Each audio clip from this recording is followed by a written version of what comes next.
friends, and welcome to the CUInsight Network. I'm Robbie Young, Vice President of Strategic Growth at CUInsight.com, and on this show, I have conversations with thought leaders who support the credit union community. We'll identify issues affecting credit unions and discuss best practices so that we can all learn and improve. My guest today is Dr. Siva Narendra, CEO at Tyfone. Siva, thanks for being here, and let's go ahead and get started. Thank you for having me, Robbie. Very excited to be here. Of course. So most of us didn't grow up thinking we'd get to work with credit unions. What did you want to be when you grow up?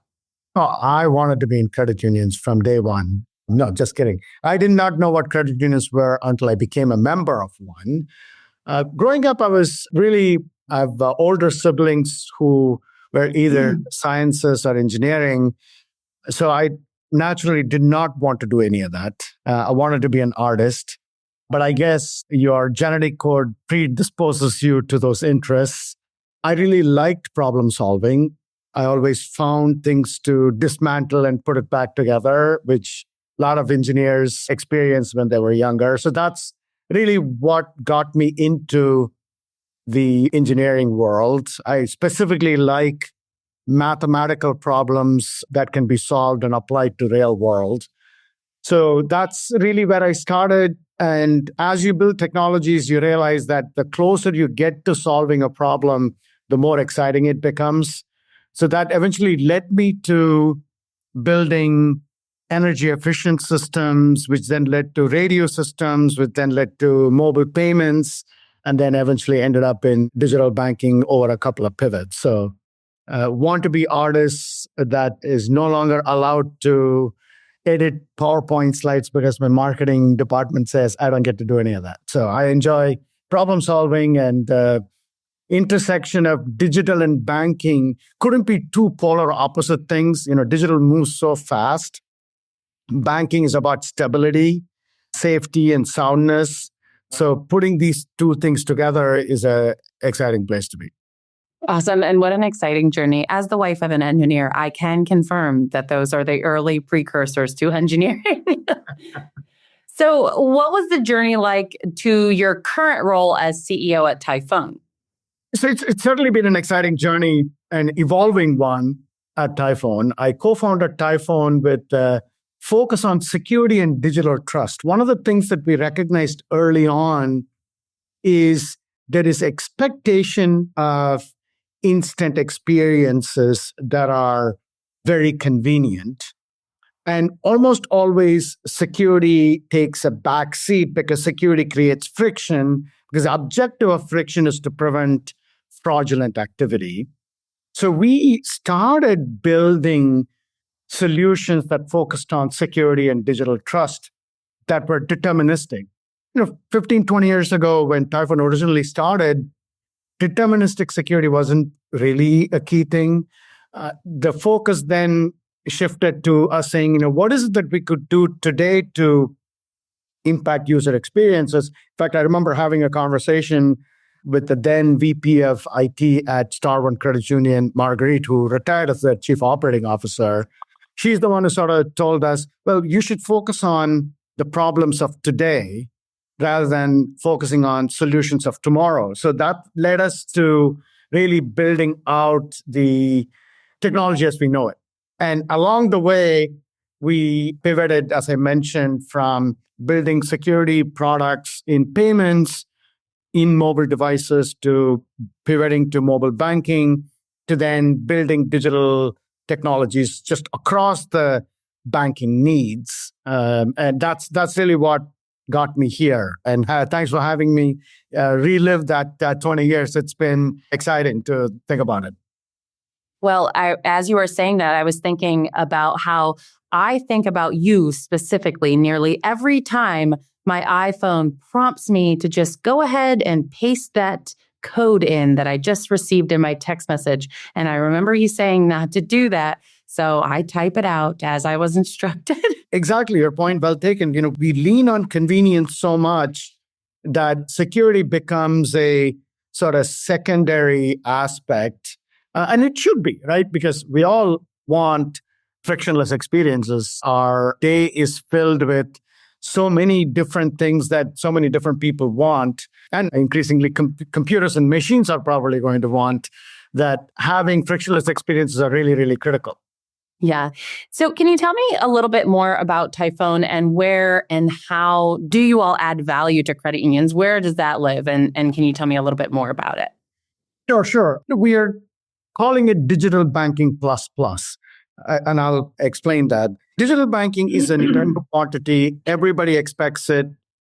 Members of credit unions expect it. Account holders of financial institutions expect it, because you have devices in your pocket, on your desk, that can provide you banking services, right? That's the past, depending upon who you ask. Internet banking started 30 years ago, mobile banking about 15 years ago. So over the last 3 decades or so, digital banking has evolved into more and more capabilities. But our focus is not only do we need to do that, I think security and fraud prevention, the original thesis that Tyfone started with, is really at the root of enabling convenient experiences. So we focus on that. That's an unfair advantage that an institution could have, because what was frictionless access with lower security has now created a lot of friction. So solving that is top of mind for us. That's across the board of everything that we do. And then if you really look at digital banking, banking is really a payment relationship, right? You're logging in, of course, you're checking your bank balance, but your relationship really depends on getting frictionless experiences on payments. So that's our first plus, digital banking plus instant payments. The second plus is it's almost a necessary strategy that everybody needs to have, which is the intelligence framework. How do you leverage the future computers, which are already here, that think and perform functions extremely differently? So you have to build systems around it. So those are really our focus areas: digital banking with underlying security, plus instant payments, plus the intelligence framework. Awesome. Really great information there. A topic I'm really curious about is that Tyfone has an expertise in the challenges and threats credit unions and members face regarding account takeover fraud. Can you speak to the concern that traditional security measures are becoming increasingly insufficient, as well as the security has become what you described as the only unfair advantage for financial institutions? Yeah, so if you really think about account holders, members, they expect the institution to take care of the money, digital or not. So when you lower the friction and compromise security, users obviously want low friction. So for them, lower security is really the institution's issue, not theirs. So being able to provide high security that is in fact lower friction but protect the information and money is essential. And having a solution or set of solutions will provide that unfair advantage to the institution, because you need to have an unfair advantage when it comes to security. Because in security, it's one of those things where you're not trying to outrun the bear, you're outrunning everybody else. So you're not a target, right? So that's why I mean it's an unfair advantage to have it. And if you really look at fraud, especially account takeover fraud, which is really important for everything, including instant payments, it's a multi-billion-dollar problem. And traditional securities like passwords and biometric, which is really a proxy for a password, right? Your iPhone remembers your password and then it unlocks it with your biometric, but your bank still uses the password. And we just talked about SMS one-time passwords. It's a code, you paste it, and the next thing you know, somebody has taken over your account. All of these have methods that are not sufficient. So we patched it up with what I call probabilistic security. Like, I'm going to try and understand your behavior, and I'm going to determine your location and how you type on the keyboard. Those are all awesome technologies. Don't get me wrong. But all of those are going to be beaten by AI that's going to pretend to be you, right? So what it boils down to is we need to have deterministic security. The way you get deterministic security in digital world is encryption and managing those encryption keys, which is really difficult for consumers to manage physical keys that unlocks digital assets. But there are ways to implement it inside your mobile device. Your SIM card is a great example. The reason when you turn on your phone, you don't type your password to access AT&T or Verizon or T-Mobile is because they check your SIM card, which is cryptographic, and the digital keys are stored in there. So you can leverage those. And the probabilistic solutions are insufficient. These deterministic cryptographic solutions bring a level of security that is very high. In fact, since we talked about it and launched a solution, a client went live in the month of December. We had our quarterly update to all of our clients yesterday, where they presented the account takeover fraud went down by a factor of 10 in 1 month after it went live. This is with just 48% of users enrolling. First of all, in 1 month, 48% users enrolled. So it's very clear it's low friction. But it also lowered account takeover fraud by a factor of 10, which shows you could get low friction and high security using deterministic cryptographic methods. Awesome. That's amazing that you can drill that down so quickly. So shifting gears a little bit, another important focus for credit unions is staying competitive in the digital banking experience that they offer to members. How can Tyfone come alongside credit unions to support them in offering faster and more efficient transaction experiences to meet the growing demand for immediacy in financial services? Speed and convenience are no longer optional, right? They are expectations. You can see in our behavior as consumers, we expect things to get delivered from Amazon overnight. And I don't know, I certainly see my security camera go off at 2 a.m. sometimes because somebody's delivering an Amazon package. So speed and convenience in the real world are not optional.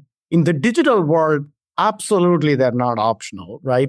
So instant payments is so important. And it's awesome to see both the Federal Reserve and the clearinghouse build FedNow and RTP networks that really are going to solve a lot of challenges. So let me highlight a couple of them. If you really look at majority of US households, I think the latest number is 68% of households live paycheck to paycheck. If I have instant payments, I can pay my bills Sunday night, not Friday morning. Now, that's obviously even more important for businesses because cash management is very critical. What's interesting is instant payments is actually more secure. Instant payment is not instant fraud. And there are multiple reasons why. I'll just touch on one of them. It is the fact that it's push payments instead of pull. So instant payments is fast. If push payments basically means identity that is disclosed receives money. So as long as I prevent somebody from taking over my account, the identity that is disclosed can only receive money, right? Unlike other solutions like Visa, MasterCard, the credit debit networks, which are traditionally pull payment where the identity that is disclosed is where the money is. So it's difficult to protect it.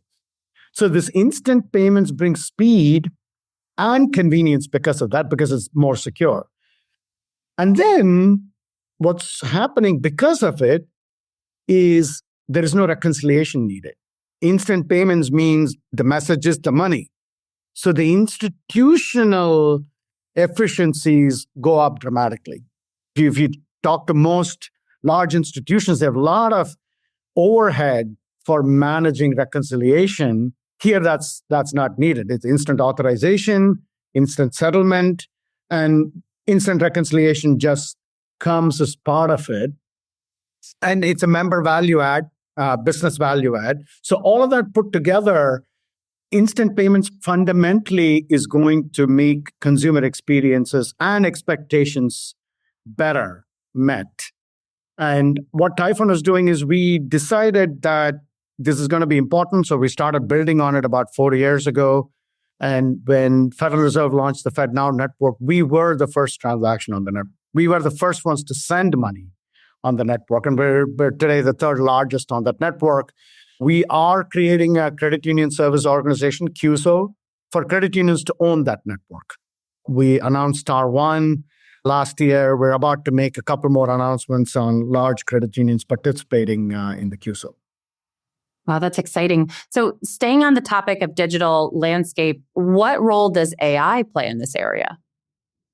That's a great question. I think it's still wild, wild west when it comes to AI. Even though the technology of AI, the underlying technology, the matrix multiplication computers, which ended up being GPUs in the real world, have been around for a very long time, which has been repurposed for AI today. The technology has been there for a long time. The usability and the cost efficiencies have now been quite reachable. That is resulting in tons and tons and tons of applications. I'm sure your listeners probably heard CEO of NVIDIA launch the third type of computers, the first one being the regular computers we have on our desks, the next web mobile. Now you have these intelligent computers that will create new applications. So it remains to be seen how that plays a role in the long run.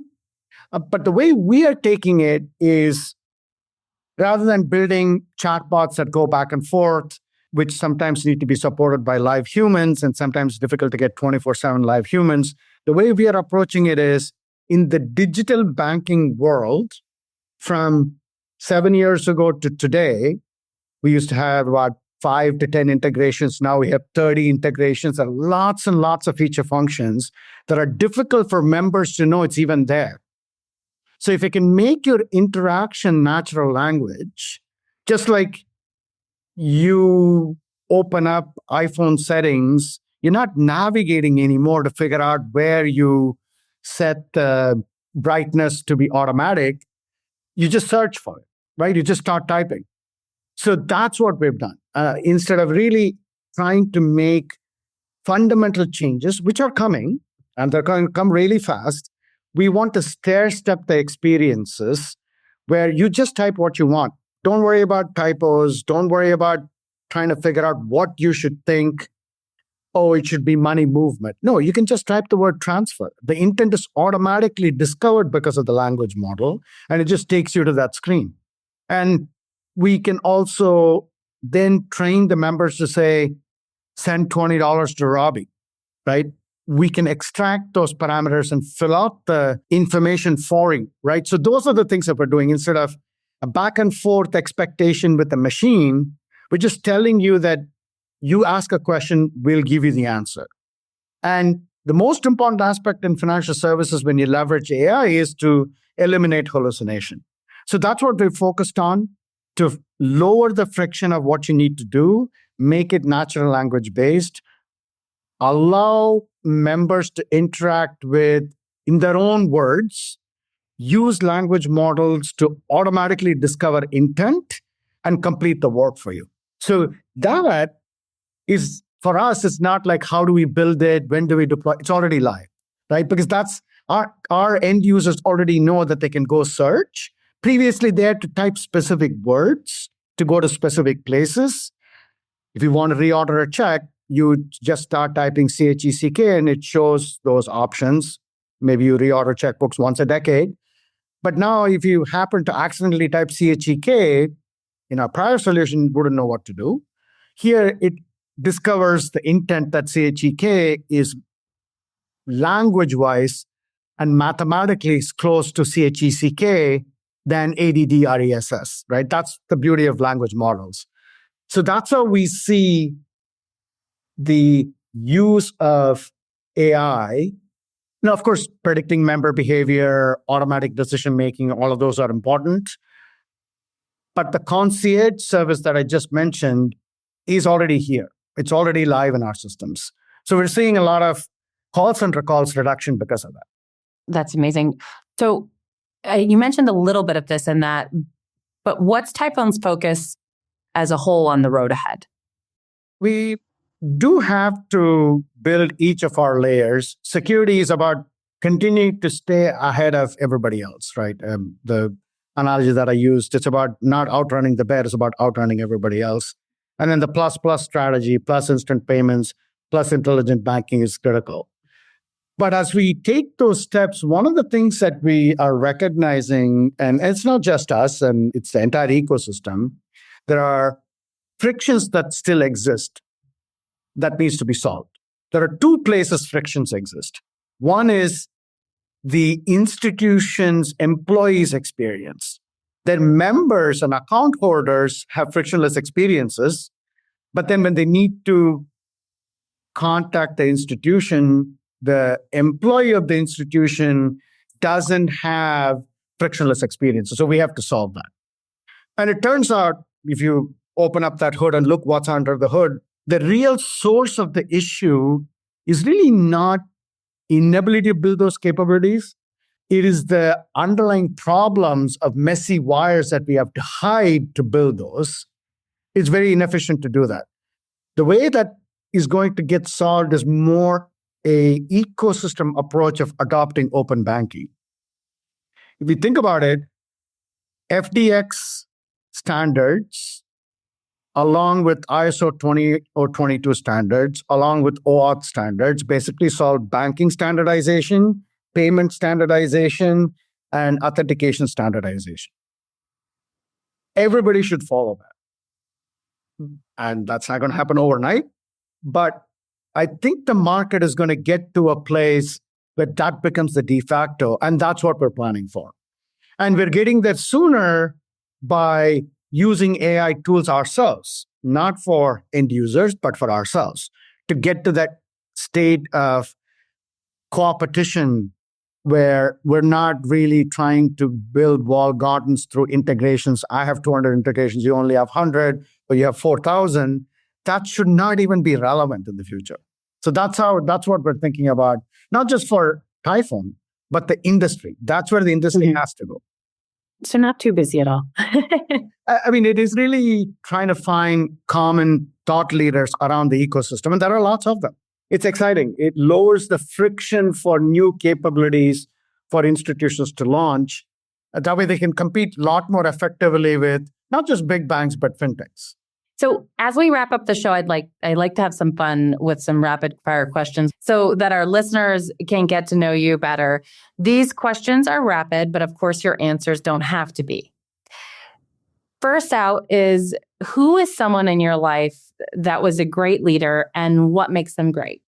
Well, that's a tough question to answer. I've had the luxury of having a lot of mentors in my life, both in family and outside. I'm the youngest of 6, so I have a lot of people to look up to. And I'm married well, so I've that part of the family to look up to as well. But if you ask me on the work side, today, Satya Nadella of Microsoft, took what was a traditional software company into an AI and cloud powerhouse. So his vision, obviously, and execution, and more importantly, humility and people-first leadership style certainly resonates a lot with me. Well, shout out to your wife there. So if you're going to splurge on something and you really want to treat yourself, what's one thing that you might just invest in a bit? You can't take the engineer out of a CEO. You could take the other way around, I suppose. I can't wait to have a few of these NVIDIA devices with their agentic models to play around with. I'm waiting for that. Wow. Again, as a engineer's wife, my house is newly equipped with a resin 3D printer. Nice. That's awesome. So, random question. If you're traveling for work, what city are you most excited to visit, whether you're going on a client visit or going to a conference? So I think about that constantly, like when I travel half the time. The city that I land, that I just enjoy landing, is Portland, Oregon, which is where I live. So mine is that. I love Luxembourg. It's a beautiful town, a lot of history. It sits in the middle of major geographies. So if there was another city other than Portland, Oregon, it's Luxembourg. I really appreciate that your initial answer to that question was basically home. So what's a book that you think everyone should read? So what has sort of influenced some of my thinking lately, I'm going to stick to the topic of digital. User experiences matter a lot, right? And building solutions for that is really important. There is this book by Professor Wendy Wood called Good Habit, Bad Habit. That book is something that has certainly influenced some of my thinking lately. So I would encourage people to think about reading that book. And I'll give a very quick example. She talks about how to lower friction for enabling good habits and how to increase friction for enabling bad habits, right? So that's sort of a quick summary of it, but I really liked that book. And so maybe then our next question here could have been influenced by that. But what's been the best life hack for creating balance and integration between your work life and your life? So that's actually easy to answer. That happened well before this book. My wife and I had the fortune of meeting somebody in our neighborhood who was a Nazi camp survivor. She had this amazing vegetable garden. We ended up inheriting that garden, and that's my work-life balance. I work there most weekends, not always, most weekends, and in the summers, for about 6 months out of the year, we run by vegetables. Wow, that's amazing. So we will be sure to link to everything we talked about in the show notes from today's episode. But my last question for you is, do you have any final thoughts or anything you'd like to share with our listeners? Yeah, very briefly. I think if you look at the credit union and community banking ecosystem, it's such a critical business for our ecosystem, right?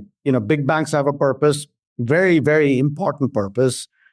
Communities are really, really important, and credit unions and community banks play a very critical role. For their survival, digital is the only aspect that they lag behind big banks. Every other metric they're seen as a better solution for communities. So digital plays a very important role. So we're excited at Tyfone, and I'm sure our peers are as well, to really be a partner in this transformation. We work really well when our customers really treat us as partners because they are the brand, we are the face to their brand. And I'm hoping that along with the future of open banking and AI, hopefully will get us there quicker, is really what I want to leave your listeners with. We will get that a lot faster than we think, that's for sure. Well, thank you so much, Siva. It's always a pleasure when we get to connect and have these conversations. I definitely learn a lot more than I ever expect I will. Stay well, and thanks to all of our listeners today for tuning into the CUInsight Network podcast, and we will be back again next time. Thank you.